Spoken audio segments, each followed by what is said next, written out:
like Alabama to roll here. Prez, talking about a team that's won 9 of its last 10 overall. 4 of those wins have been against ranked opponents, including Kentucky on the road this past Saturday. That was a game I broke down for everyone here on YouTube on the Power 5, which, of course, you can watch daily here on the WagerTalk YouTube channel. I said to take the points with the Crimson Tide.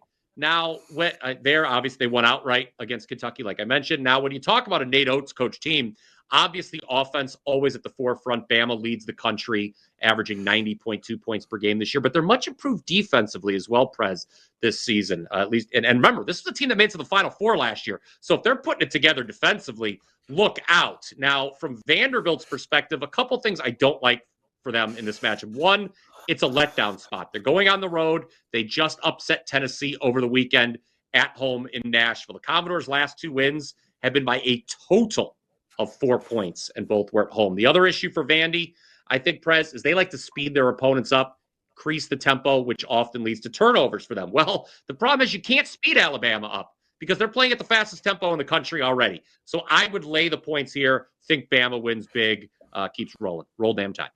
We're going to go Ohio State, Purdue. I think, got a ranked Purdue team here. Ohio State, obviously, they're still partying down in Columbus after last night. So this is worth talking about. You go back to last Tuesday, guys. Of course, it's $5 Tuesday here at WagerTalk.com.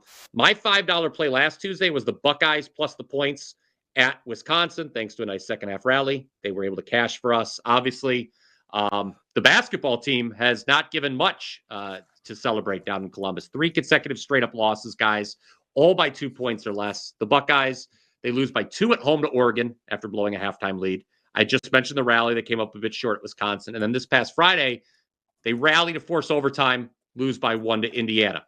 Team is 0-4 against the number. Last 4 is the favorite, Prez, but the last 2 times Ohio State's been a dog, they have covered. 1 for me at Wisconsin, and they also won outright at Rupp Arena against Kentucky. That's a very impressive win. As for Purdue, I get it. 7-game win streak, covered 6 straight. Kind of a letdown spot, though, I think, for the Boilermakers after a West Coast swing that included a win at Oregon. I just think it's too many points. Ohio State does have 8 losses, but 5 of them inside this number. I think they can force some turnovers.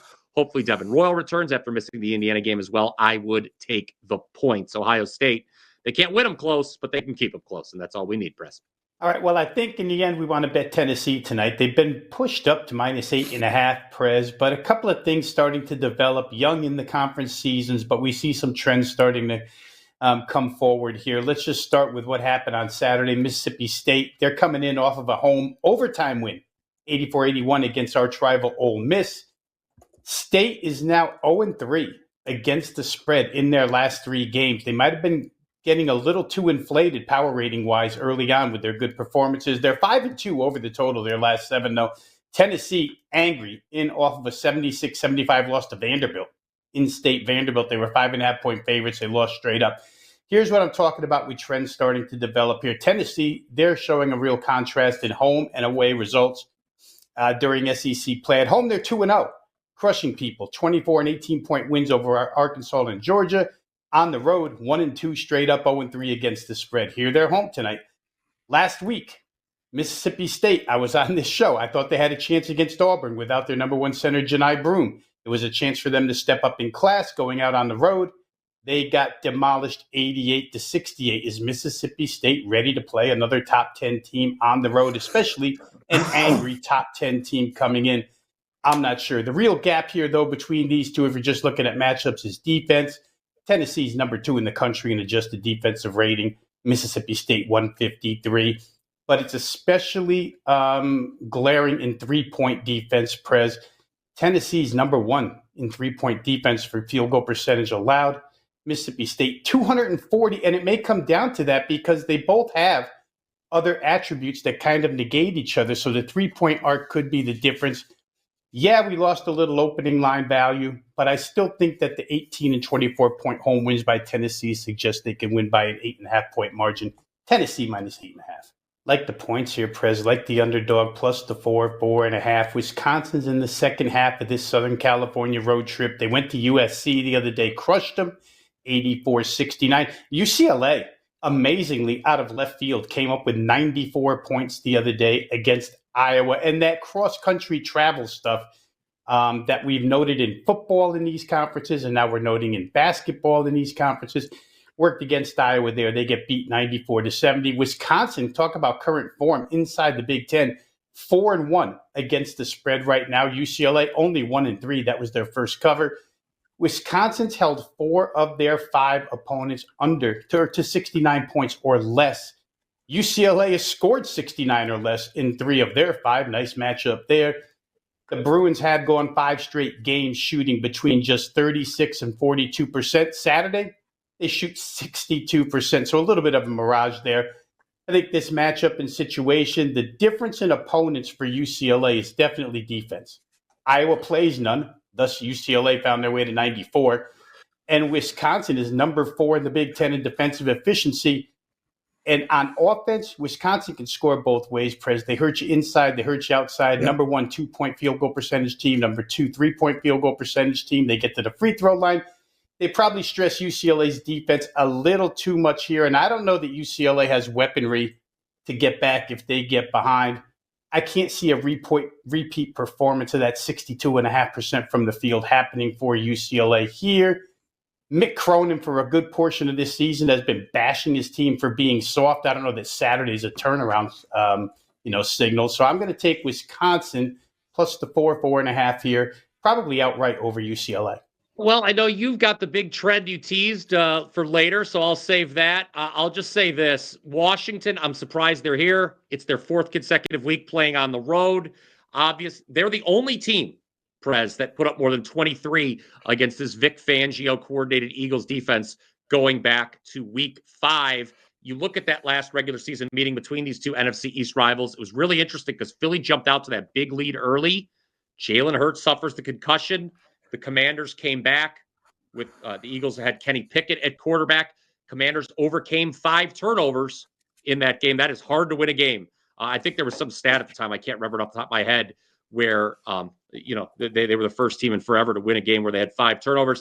I think this game is determined by a couple things. One is Philadelphia's ability to run the ball, and 2, Washington's 4th down variance. Obviously, no one has been better dialing it up on 4th down this year than Commanders head coach Dan Quinn. Is there any regression coming in that department for the Commanders? That will decide that game on Sunday. I'll take Patrick Mahomes to not throw an interception. 7 games in a row without an interception. And actually, his last game that he did have an interception was against the Buffalo Bills. But here's the thing, Prez. 1 interception in his last 8 postseason games. That is incredible. They take care of the ball. He does not make the big mistake. Why? Because he's clutch. He's got that clutch gene. And I think you're going to see another game where Mahomes just doesn't make another big mistake. He just doesn't throw the ball to the other team in big moments. He had that game we threw 2 interceptions, and then the season goes on 7 games in a row without an interception. When it matters most, he is really, really good with securing the ball. So you get a very fair price on this one to not throw an interception. Grade the Dick under 18.5 points, rebounds, plus assists. There's 17.5s out there. It's moved up to 18.5, and I love the under here. Under an 8 out of the last 10 for looking at 18.5. But here's the biggest thing for me, Prez. Under in all 4 career games against Orlando. And Orlando is one of the best defensive teams in the league. When he plays Orlando, he only shoots 28% from the field. The Magic are 3rd in defending points and 1st in defending assists against shooting guards. It's just a bad matchup. So we get this line moving up to 18.5. I love it. I love it coming down on the under. I'll make it 5 in a row against Orlando. Remember, this is the same Orlando team, Prez, that Bam Adebayo does not have a 3-pointer made for his entire career. So this Orlando team they play great defense. So we'll take Gradey Dick under his PRA tonight. Prez, you're always my top Canadian. But for this week, we'll take Taylor Pendrith to be the top Canadian. Yeah, so this is a golf tournament that actually starts tomorrow on Wednesday. Every year they do this, so on Sunday they're not going head-to-head against the NFL. So if you're going to play this, make sure you play it today. This tournament starts tomorrow. Pretty simple here. He's only got 2 other Canadians that he's got to beat, and he's way better than them. Plus 0.93 strokes gained the last 12 months. Silverman's at plus 0.1. Svensson is even. Taylor Pendrith finished 9th here last year. Silverman was 56. Svensson missed the cut last year. Pendrith is just a much, much better golfer at this point than those 2 guys. So top Canadian at the Farmers Insurance Open. That's a client play.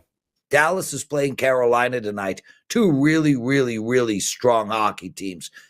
but two really good defensive hockey teams. If there's sixes, there are sixes out there. If you can find a 6, I really like the under in this game. Carolina 19-24 to the under. Dallas 13-27-6 to the under. 13-27-6. They're going under almost every night. This Dallas team, 4 games in their last 7, they held their opponent to only 1 goal. 4 games in their last 7.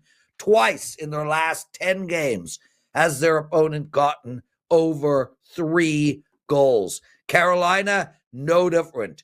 Good, strong defensive team as well, averaging under 3 goals a game allowed. Take under the total in the Dallas-Carolina game. Only 3 college basketball moves I got down with so far for these groups. 603 VCU, -6.5, -7. 611 Bowling Green, plus the 10. 632 UAB, -12. In NHL, I know you're a fan, Prez, under 6.5, game 23, Detroit and Philadelphia. And then in the NBA, game 540, under 230, 231, 230.5, Washington and the LA Lakers. So not much going on this early, but that's what we've gotten down on so far.